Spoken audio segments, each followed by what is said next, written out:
Good morning, good afternoon, good evening, wherever you are in the world. I'm Paul with the Voice for Men, and I am sitting here with another gentleman, actually not in the same room, but we are electronically connected.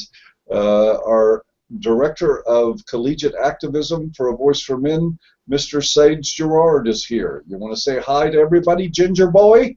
Hello. I apologize for the laggy camera, but circumstances have it. I need to use a different camera. But please bear with it and my spectral hands. MRA is always full of excuses. I've got plenty. No, we're going to be talking tonight. First, let me just do a little recap of the story that many of you have been following very closely for some time now. Sage Gerard, in his first act as the Director of Collegiate Activism, decided to be a role model for how to get collegiate activism done, and he set up what was formerly known as Kennesaw State University Men, KSU. Eventually, through legal issues with branding and everything else, the organization's name was changed to Zen Men.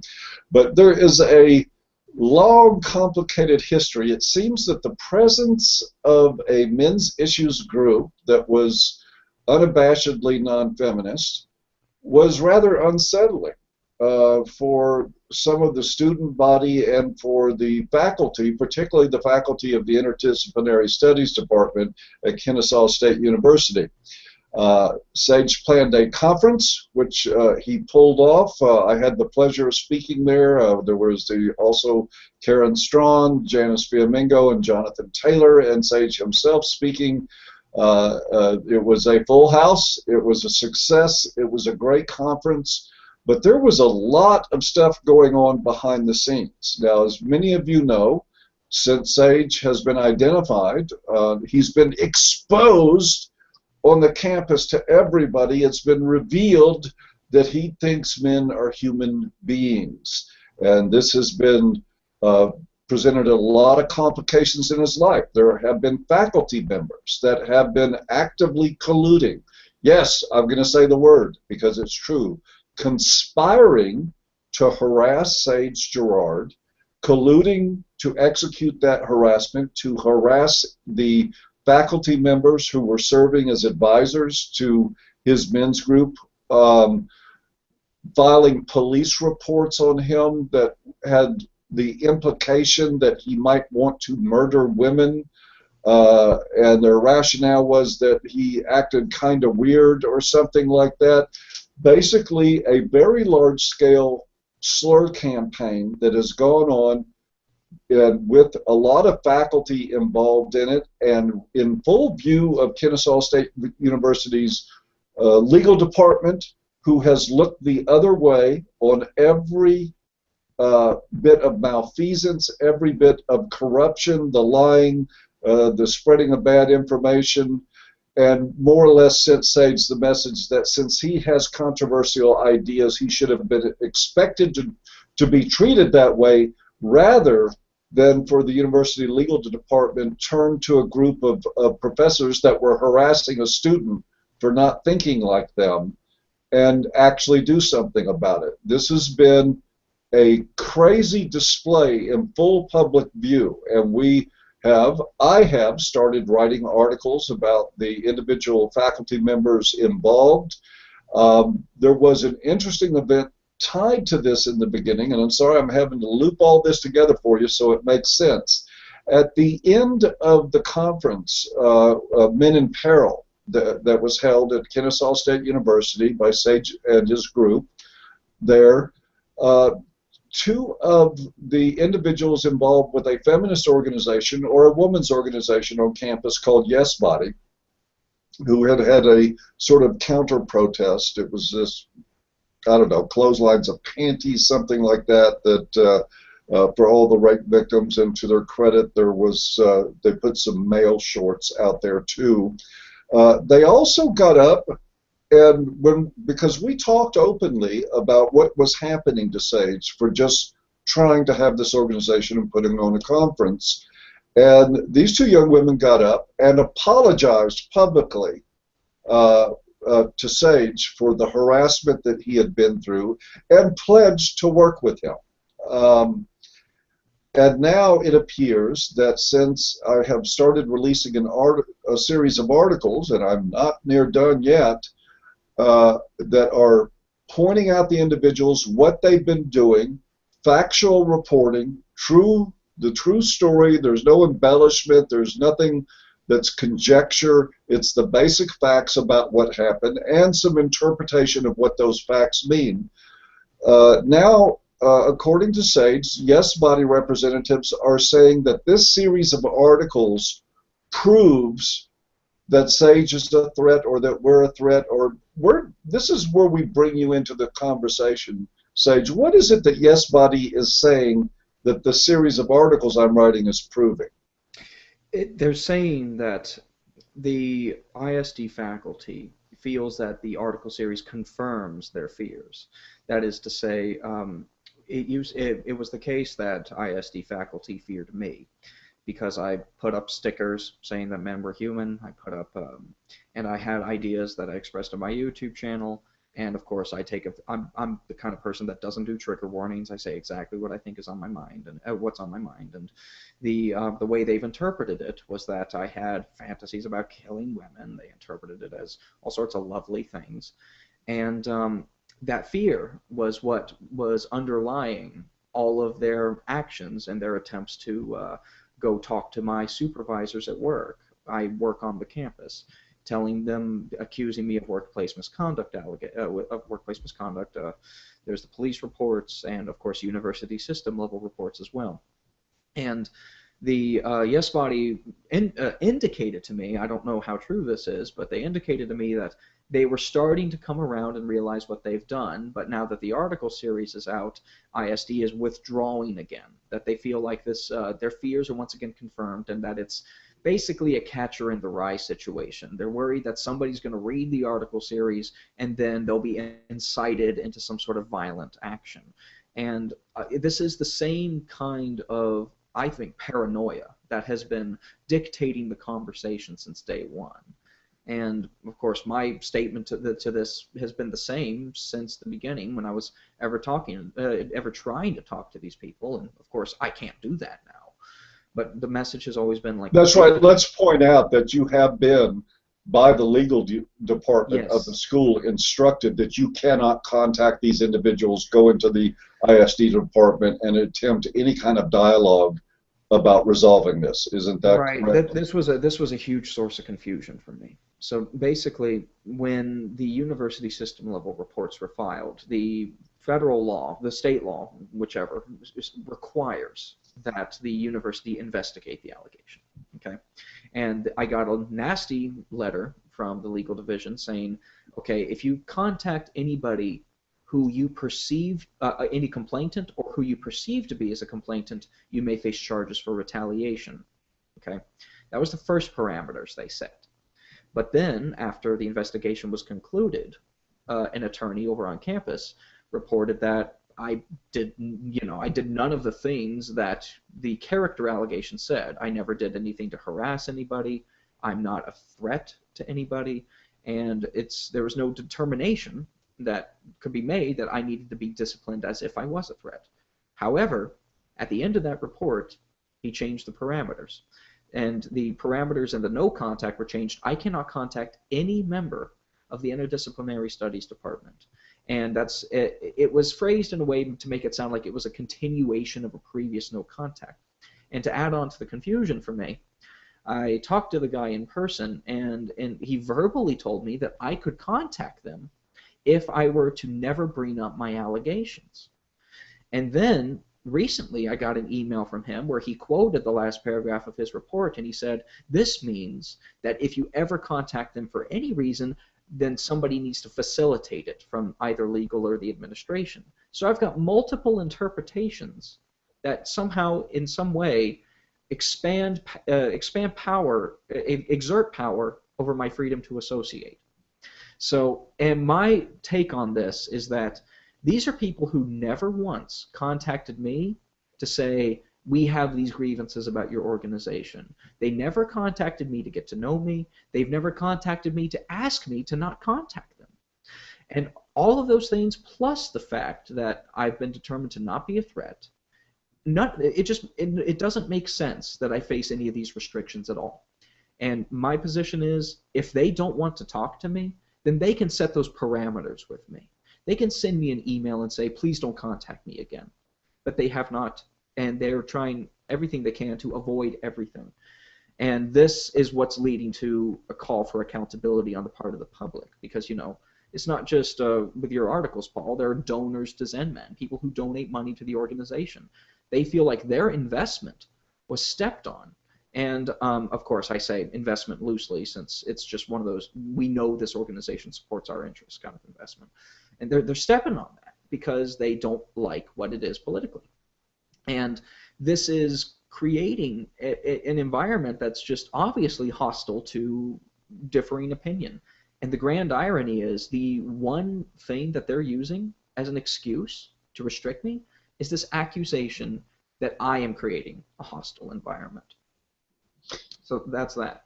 Yeah, I have a couple of reactions, Sage. I want to offer one to the young women at Yes Body, who were, by the way, we offered them the opportunity to, if they had issues with anything that was written on ABFM, I personally offered them the opportunity to publish rebuttals or any of their opinions, because unlike that university campus, we do invite dissent and diversity of opinion and an opportunity for thoughtful people to get together and examine ideas.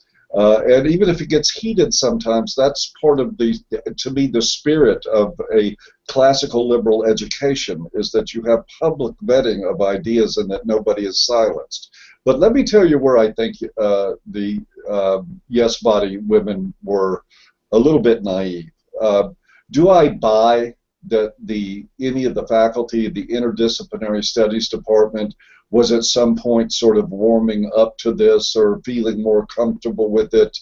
No, I don't. I don't buy this at all. These are people that have worked, I'm sorry, like snakes behind the scenes to undermine Sage on ideological grounds.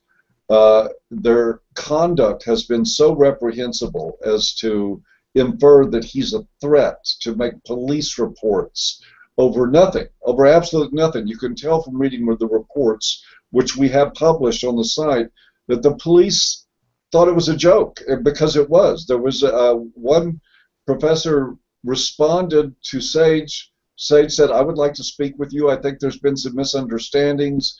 We need to address some things. When works for you? That was the general body of the email. And 14 minutes later, he's on the phone with the police making a report. That this is the kind of threat. Did I get something wrong? No, well, just one very minor detail, because it's a funny one. 14 minutes later, the police showed up to look at the email. He called like immediately after giving. Oh, okay. So there wasn't any deliberation time. It was. I mean, the guy basically saw my email, flipped out, and called the cops. The guy with red hair wants to talk to me. Police, please come help me. This is the level of people that we're dealing with. So I think, while, you know, I don't have anything against these young women from Yes Body, I was appreciative of the fact that they were up there apologizing to you. However, I didn't lose sight of the fact that it wasn't them that owed you apologies. It was the people that have actively tried to undermine your reputation and to place you in danger. We need to say this out loud for what it is. If you go to the Community of the Wrongly Accused, COTWA, website, you will read story after story of men who have been assaulted, killed, beaten half to death, all because they were falsely accused of being a threat or having harmed some woman. This kind of behavior is designed to put people like Sage at risk on a college campus. We don't know when some nutcase in the crowd, the argument that they're making is the catcher in the rye deal. Well, that argument applies a lot more to this scenario. We're just calling them out as liars and people that need to be inclusive when they pretend to be and they're not. And we're calling them out on corrupt actions that are actually happening. They're fabricating stuff to demonize Sage, which does literally, and I'm sure, has had him looking over his shoulder on campus because you don't know what some. I'm sorry, I'll get I'll get shit mail for this, but when some dumb jock hears somewhere that this Sage Gerard guy is a threat to all the women on campus, the potential for violence in that is real. And so I'm not buying that we're coming closer, and I'm not buying that what I'm hearing is that they're uncomfortable with us writing about what they have actually done, and with me telling this story to the public. And the response I have to that is twofold. One, check your privilege. Check your privilege, please. What makes you above being written about? You are working, receiving state funds, educating in a college. You're teaching information that is dubious and questionable. Your behavior toward your students borders on criminal. What makes you think that nobody's allowed to talk about this? And how dare you stick out this use these young girls to try to transmit this message that, oh, well, we're close to supporting you, but you went and wrote those terrible articles.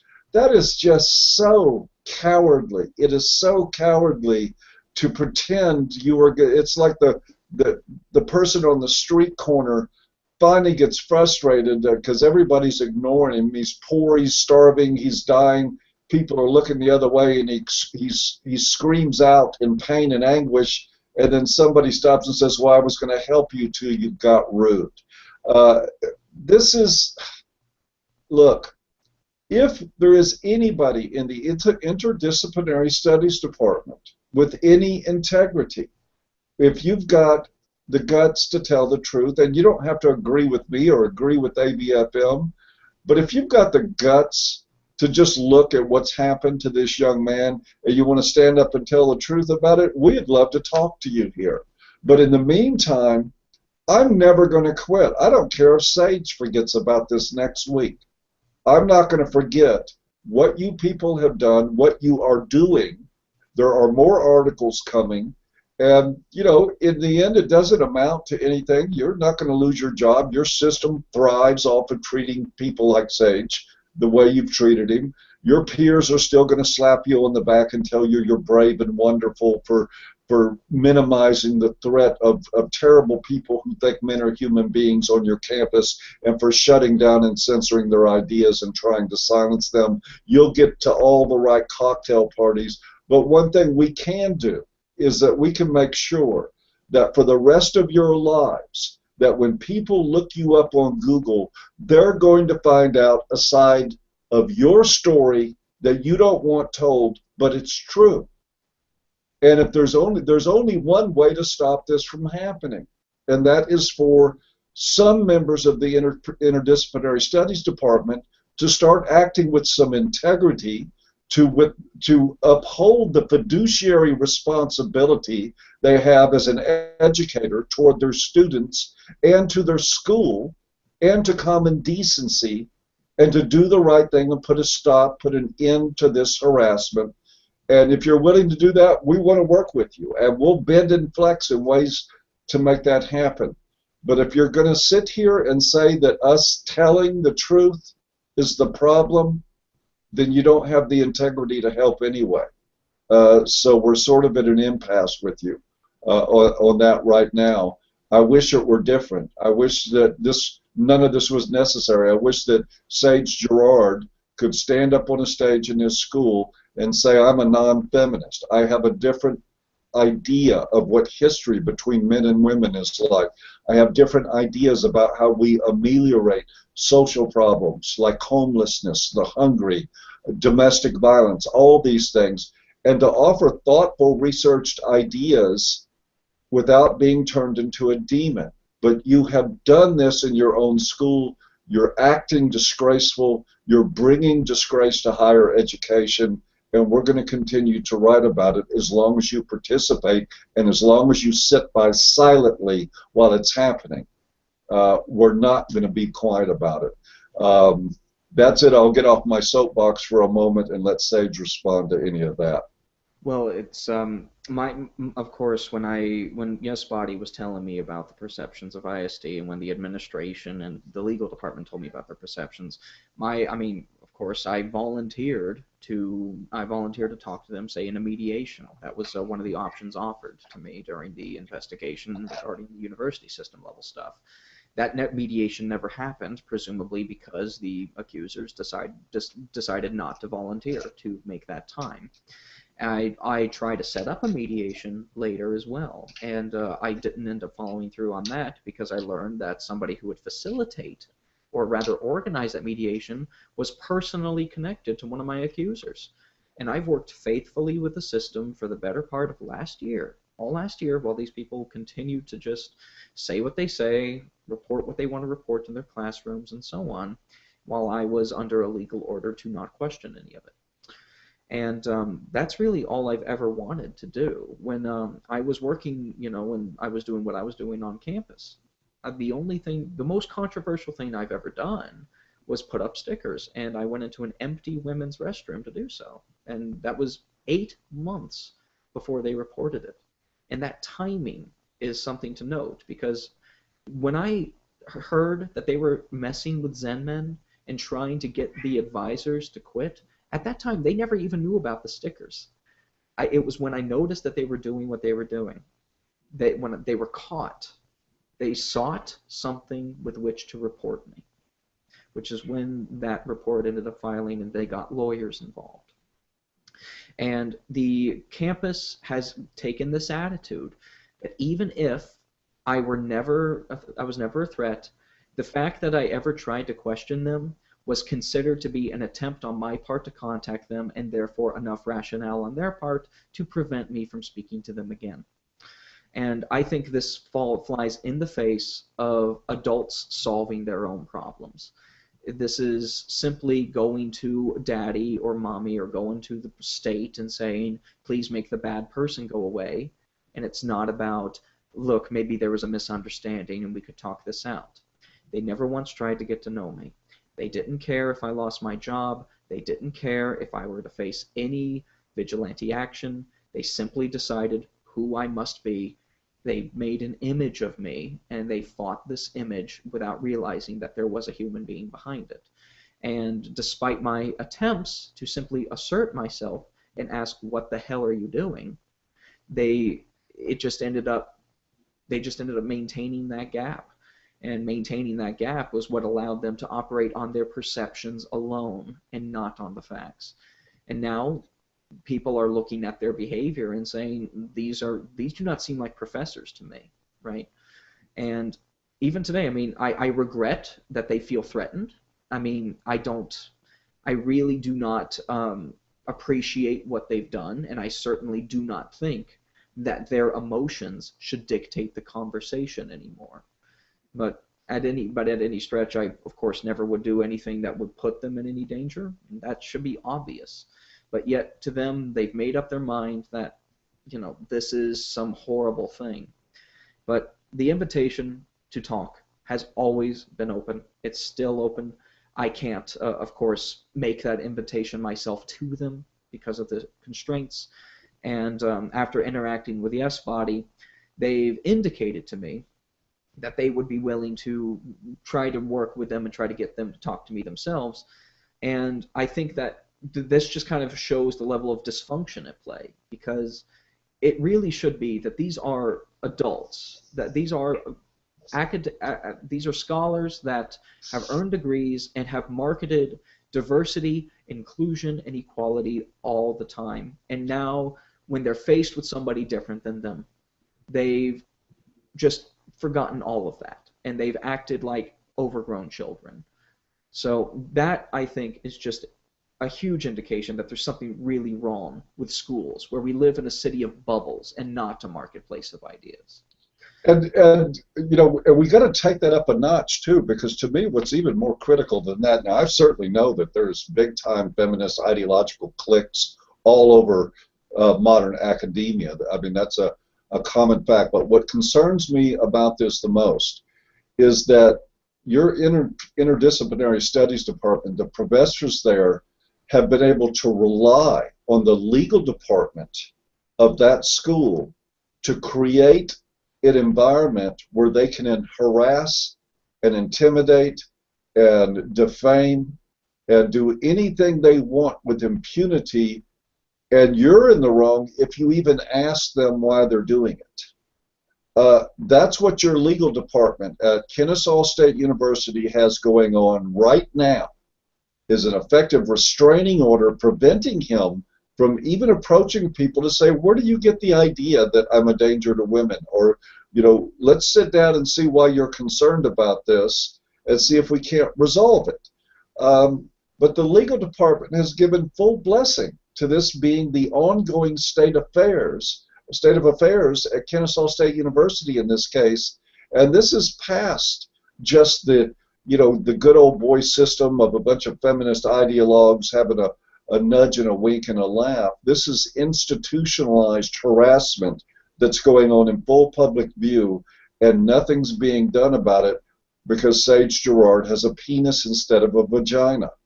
I hope that there is some. I mean, I know that legal work is expensive, and pro bono work is rare. But I hope if some lawyer comes across this story that is maybe hopefully young and hungry, wants to make a name, or a lawyer that actually just says, screw it, this one needs to be done pro bono. I think your school needs to be sued absolutely into the ground on Title IX.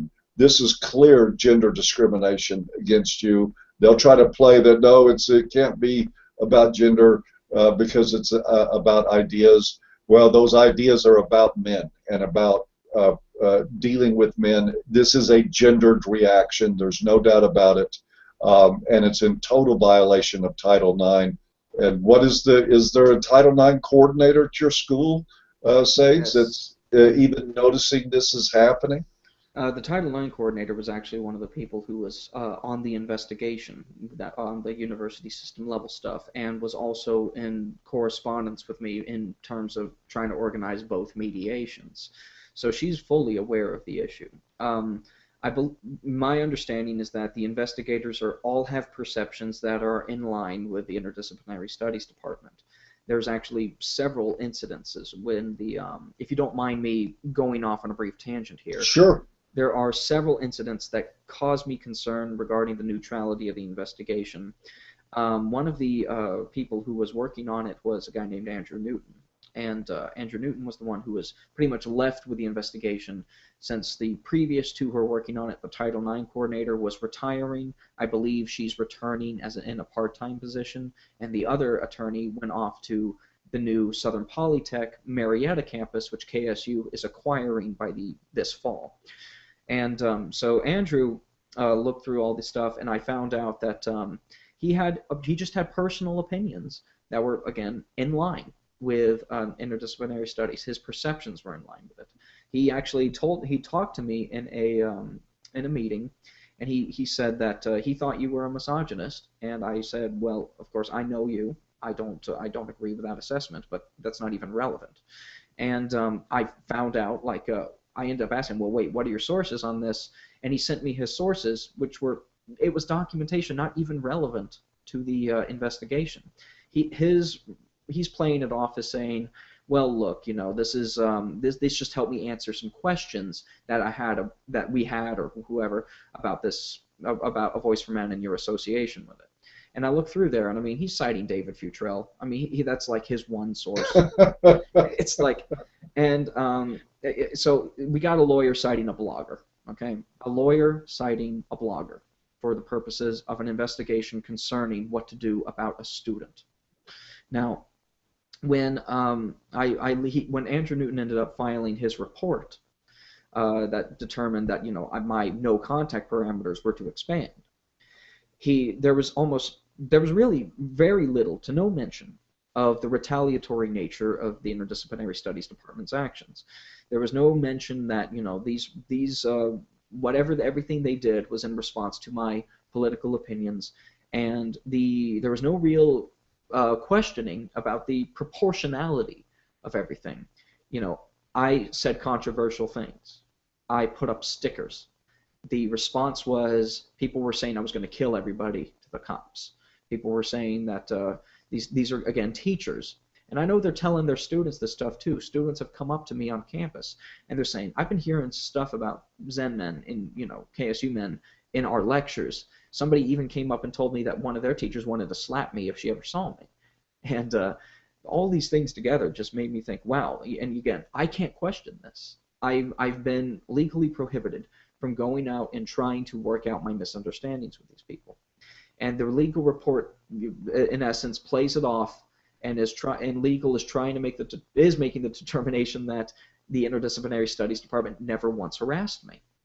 And they're using, you know, the same harassment standards that most other attorneys would do. Like, they look at it in terms of the based on standard, based on sex, based on race, and all that. And they say that gender issues are certainly a part of it, but they said that they didn't think that the harassment was based on gender for my case. So, of course not. It's never based on gender when there's a penis involved. Well, I also, but I argue that, look, there's a general definition that can fit here. This was a pattern of targeted, intentional, we're deliberate and premeditated, organized behavior, all coming from the same place. Okay? All of the factors that would show that these are people that have a problem and are trying to cause an issue, all of that's there. And again, these are people that went to my supervisors. They tried to say that I was using departmental resources. I was stealing from the school, basically. That's what it means. And that I was just being awful, and that I was basically the next Elliot Rodger. So when they do all of these things, the legal division acts like that just because I said that I criticized feminism, and because I went into an empty women's restroom 8 months prior to any of their complaints, they took that and said, this contributed to the negative perception of Sage Gerard, therefore this is adequate reason to restrict Sage Gerard, and no real mention has been made about how hysterical that ISD has been. The only thing that they have done that really indicates that ISD has been bad about this is they've admitted that, yes, well, ISD has indeed sought out Sage's stuff. Sage never targeted any ISD members. Sage never did anything that, you know, the ISD could really respond to in that capacity. ISD had to go out, Google it, and look for shit to pin to me. And that was one of the, but again, the report is written that it's such that they make it sound like ISD was simply expressing their own opinions, using their free speech, as opposed to having a meltdown and devolving into anarchy over a single student that they don't like. And that, I think, shows a level of dishonesty on the part of the university. And as much as I appreciate folks like the Dean of Students, Dr. Sansevero, for advocating for my rights, the entire administration, the whole of Kennesaw State University, has really done nothing but cover their ass and try everything that they could do to make themselves look good and not get the faculty more upset at them, instead of looking at my Title IX rights and asking if they were actually protecting it. Well, so here we go into the next chapter of this. That's pretty much the story in a nutshell. I don't know if there's ever been explained in that much detail before, but this is what's happening. We still have a post-conference and post-KSUM now that it's Zen Men. And Zen Men LLC. LLC incorporating, much more free to do things. I'm sure it's a little more restrictive regarding the school in some other ways, but in the best possible ways, it's growing. Sage is going to need help, by the way, with leadership in that, because it's getting so damn big, and I'm sure that has some school officials bothered. But we need to really drive home the point here that, most of ABFM's actions, if you look at the Vladek Filler case, if you look at the Joel Kirk case, if you look at the Gordon Smith case, and most of the stuff that we've gotten involved in, we don't get what we call grand slam home runs, but we made progress, and we made really important things happen on all those. And this one's not going to be any different. There is a cabal of corrupt ideologues in the Interdisciplinary Studies Department who are openly targeting and harassing students for not passing their ideological purity test. And they are endangering them, and this is going on in an American university right now. Like I said, whether Sage loses interest in this after he graduates and moves on with his life, I'm going to maintain an interest. And as a matter of fact, we're doing a lot of work. I want a lot more eyes and ears inside that school, and I'm going to get them. KSU has set themselves up to be a prime target for exposing the stuff that's so everyday in Canada now, so that the demonstrators are emboldened to come into speeches and to shut people down while the cops look the other way. We're going to do what we can to prevent that kind of environment from happening here in the United States, and it starts by exposing these corrupt ideologues. So, sorry, you professors that are upset about the writing about you, expect more of it. Don't expect, if we've done one article on you, that there won't be more. Don't count on anything from now on, because we're going to use our reach as much as possible to inform the world how you actually treat students there just for being different than you.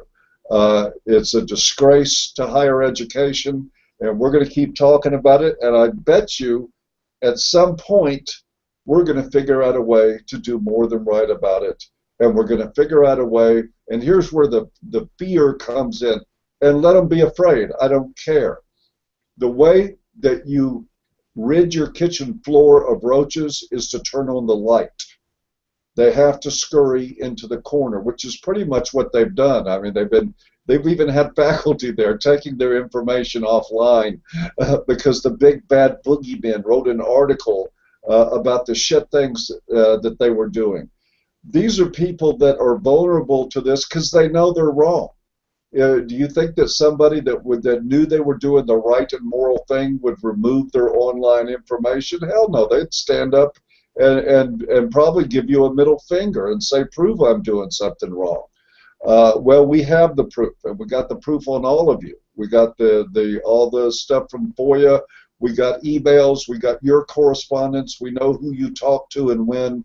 And we're going to be exposing this like regularly, and we're going to work hard to get more people in Georgia aware of what's going on. I hope at some point that the university administration begins to realize that there's going to be more cost to looking the other way than there is to sit these people down and telling them that this has to stop.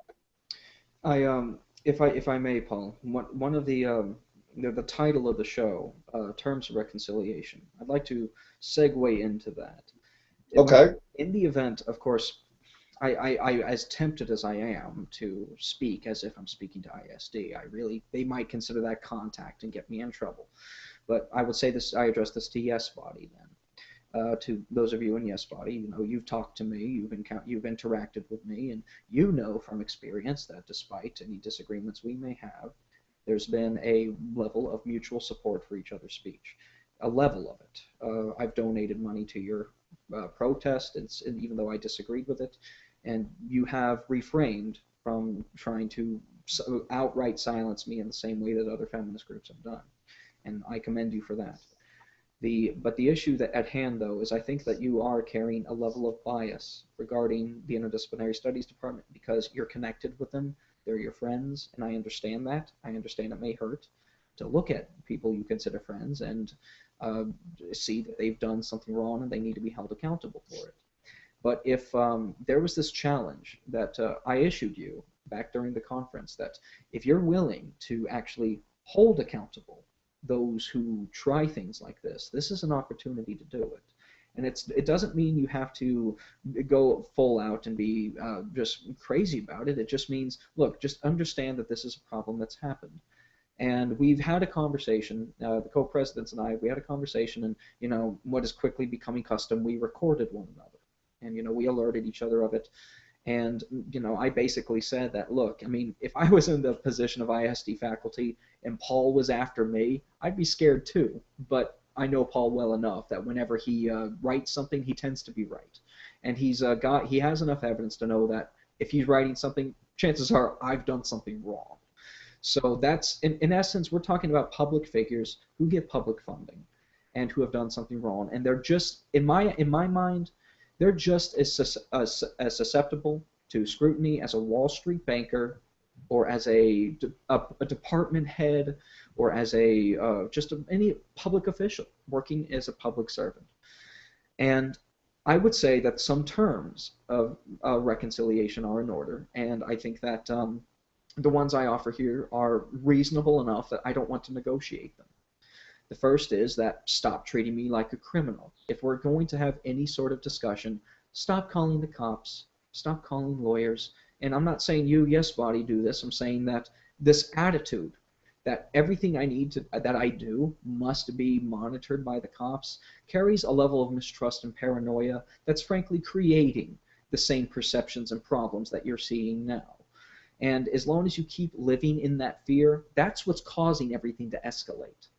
If you cannot just back away from your emotions for just a second and get to know somebody different than you, then that's something that you're going to have to deal with. Those are the those are consequences you're going to have to deal with in the future. So I don't want to hear any more police reports being filed. And yes, I will check. If every time a police report's filed, all I have to do is go over to the cops and say, was there another report filed? And if it's already been, the case has been closed, I get to see it. It's my FERPA rights. And again, I'll be checking.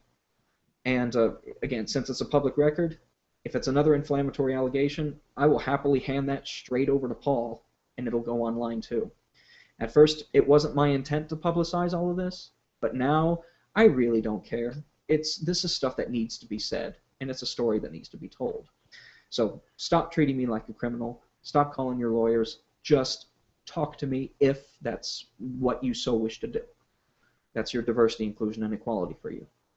The next term I would say here, I mentioned in the S-Body meeting that I am willing to consider, if it makes the ISD faculty more comfortable, to not record that conversation. I thought about it some more and decided that's a mistake. We're not at a level of trust right now where I can just say, I'm not going to record this and I'm going to trust that nothing bad will happen to me. That was, I think I was too nice there. I think that if I were to ever have a conversation with ISD, I would need to have a recorder running for my own protection. So I would say if ISD ever decides to contact me and work things out, then they're going to have to understand that they're going to be recorded. That's just how it's going to be. I consent to recording, but if they contact me, they consent to recording. That's how it will be considered. It's the reason I carry a recorder around is so that I can protect myself in the event somebody flips out. And if you are the kind of person that just gives me the same talking points that, oh, you know, women, fear everything that may happen to them when they walk home alone at night, well, I feel that same kind of fear in broad daylight. And if you're not able to empathize with that, and if you're not able to extend your philosophies about people who are concerned for their own safety to men or people who do not fit in your narrative, and again, that's your problem and your emotions on this do not dictate the conversation, and they should not dictate the conversation. Is again, my position must be considered as a human one. And no matter how controversial I may be, I understand I can be flat out nasty to people who have been nasty to others. I've been living in a culture that has for a long time than telling men to basically shut up, either explicitly or implicitly. And as a result, I've turned to using my own levels of satire or just flat out vocal disagreement as a means of fighting back against that. And if that intimidates you, it's that you have to own your own feelings and you have to take responsibility for them instead of holding me responsible for your feelings by having the system execute policies and restrictions because you feel like that has to be the case. I'm not a threat. So so basically, in summary, the term is, remember, I am a human being with feelings too. And when I first got that report from the legal division restricting my correspondence, I mean, there were a couple nights I was reduced to tears because I was thinking, why are they doing this? I've gotten over it now. But at that time, that was the first time that's ever happened to me. And it's kind of like that distinction between, like, you know how if you watch a very violent movie, the violence in the movie doesn't really bother you since it's so theatrical. But if you were to ever witness a violence in real life, it actually does disturb you. It scares you. It can have a very visceral, damaging psychological effect. Similarly, if somebody were to just send me hateful comments on Twitter, right, I can get over that immediately. It's just words on a screen. But when I know that there's a power differential and there are professors who are using their degrees, abusing their degrees, and making an organized, deliberate effort to target me and try to ruin me, whether they succeed or fail, that does get to me. And that does make me stop and think, wow, what is going on here? Is this really what we can expect from a university campus and the professors inside of it? So those are my terms. I'm going to be protecting myself however I wish. I get to do that now, and I get to feel however I wish to feel. And people who continue to deny me that, frankly, I just have no respect for that. So the invitation for a conversation is open.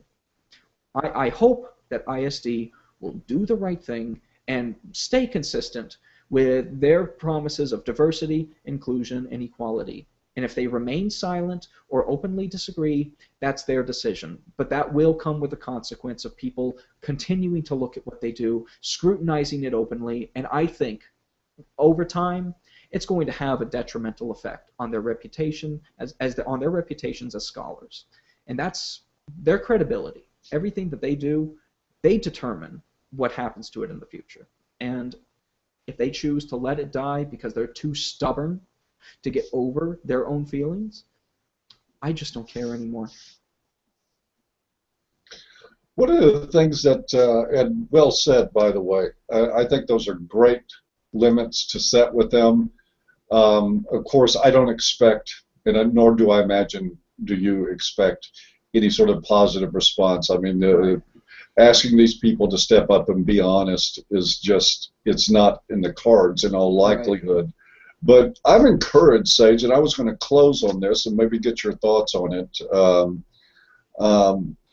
This Dr. Tanvir Ahmed that just got booted from White Ribbon, Australia, because he wrote a piece of a magazine article in which he indicated men were human beings and maybe we should pay attention to men who were victims of domestic violence, and of course White Ribbon wasn't going to have anything to do with that, so they at first suggested some sort of retraining program to help him get his mind right. I think that's the equivalent of time in the box and Cool Hand Luke to get the rabbit out of your blood.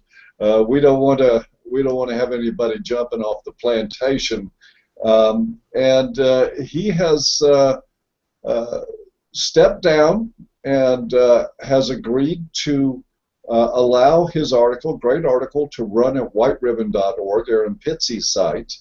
But we are finally, with the emergence of people like Janice Fiamingo and others that are starting to step up, I think we have one critical component on the way that is going to be very difficult for the ideologues to deal with, and that is there are going to be more and more experts and academicians that are going to stand up and start telling the truth and not worry so much about whether or not they're invited to that cocktail party to rub elbows with all the the self-proclaimed intelligentsia of these issues.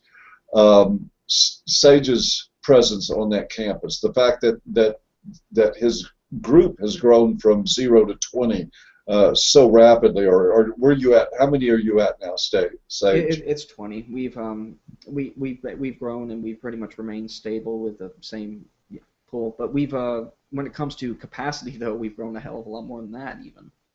Absolutely. Things are changing. Times are changing, and usually, unfortunately, dinosaurs have to sort of be forced out of the picture.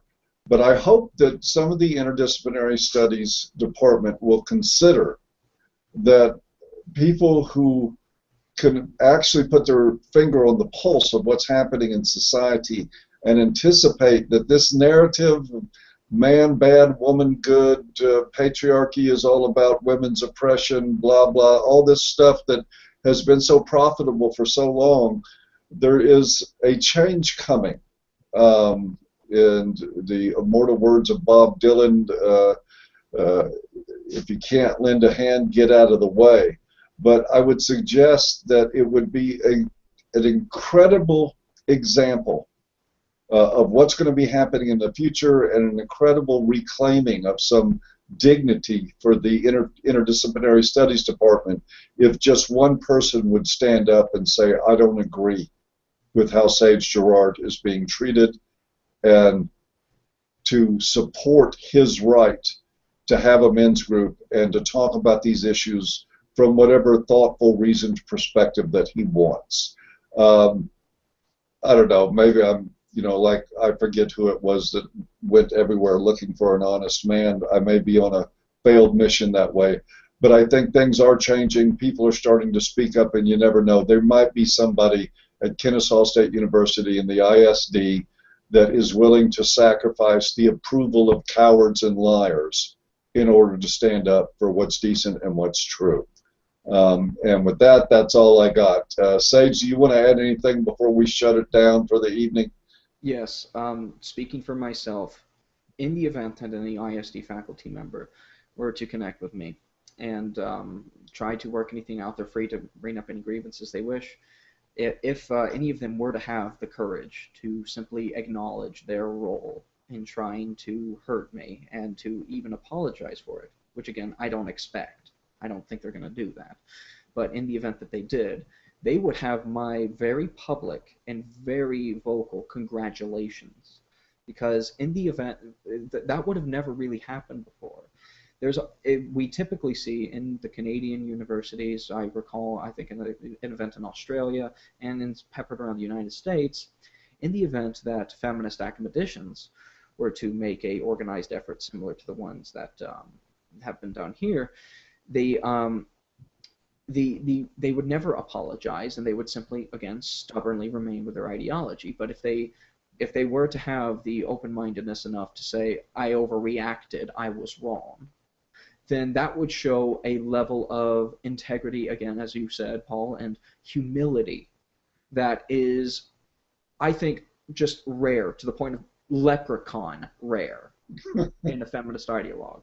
And I've always taken the approach that when it comes to feminism, if feminists ever come up to me and they give me the not all feminists are like that thing, my argument has always been no true Scotsman, and if you are the kind of person that wants to see a better perception for feminism, you need to set the example. Looking to somebody who is completely different than you and actually following what you say, all your marketing language, and establishing your integrity, that does set you apart from other feminists. That's what makes you not one of the radicals that you keep putting in the corner and keep making excuses for. If you want to set yourself apart and you want to show that you actually advocate for the same rights and responsibilities as everything, then you need to be able to hold the same criticisms about privilege and so on to yourselves and admit that you are just as fallible and subject to blindness and hysteria as any other human being. If you cannot do that, then that's what's going to fuel every last bit of criticism about you for the rest of your lives. So, again, that's up to you. You decide exactly how this goes. I can't control what you think, but I think if you really sit down, consider the evidence, you'll know what the right thing to do happens to be. Yep, I'm going to agree with that. And my final thought on the matter is that if you don't see the wisdom and the morality in what Sage is saying, then do yourself a favor in order to preserve your dignity or what's left of it. Take all your gender studies textbooks, wrap them in brown paper and mark them as porno and carry them around so that it will elevate your standard and the way you look in your conducting your business. Because right now, the stuff you're carrying around, the way you're acting with it, what you're doing, there's nothing there to respect, and there's no reason to refrain from telling the world what you're up to. With that, I'm going to wish everybody a good night. Thank you very much, Sage Gerard, not only for coming on and talking about this, but for the incredible courage you've displayed and dignity even to this moment, after all this treatment, that you're open and willing to try to find common ground to work something out. It says a whole lot about you.